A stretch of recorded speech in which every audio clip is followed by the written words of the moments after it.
কবি কুসুম কুমারী দাসের আদর্শ ছেলে কবিতার সেই বিখ্যাত লাইন তিনি লিখিয়াছেন, আমাদের দেশে হবে সেই ছেলে কবি কথায় না বড় হয়ে কাজে বড় হবে।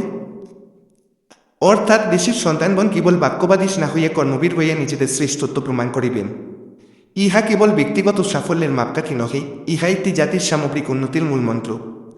আপনারা জানেন, উন্নয়নশীল বিশ্বের রাজনীতিবিদরা উপদেশ দেওয়ার জন্য খ্যাতি অর্জন করিয়া চলিয়াছেন। তাহারা যতটা না কাজ করেন, তাহার চাইতে উপদেশ অধিক দিয়া থাকেন বলিয়া অভিযোগ রহিয়াছে। দারিদ্র্য বিমোচন, শিক্ষার হার বৃদ্ধি, দুর্নীতি দমন ইত্যাদি কত বিচিত্র বিষয়ে যে তাহারা প্রতিদিন নসিহত দিয়া চলিয়াছেন তাহারই ইয়ত্তা নাই, কিন্তু কার্যত এই সকল ক্ষেত্রে তেমন কি কোনো উন্নতি লাভ করিতে কি দেখা যায়?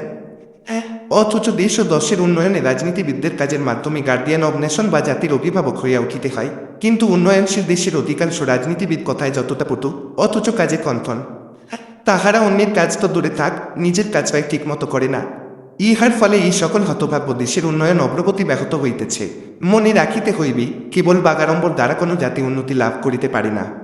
যখন কর্মের পরিবর্তে কেবল বাক্যব্যয় প্রধান হইয়া ওঠে, তখন জনমনে হতাশা ও অবিশ্বাস টানা বাঁধিতে থাকে। জনগণ তাহাদের নির্বাচিত প্রতিনিধিদের নিকট হইতে কেবল প্রতিশ্রুতি শুনিতে শুনিতে ক্লান্ত হইয়া পড়ে।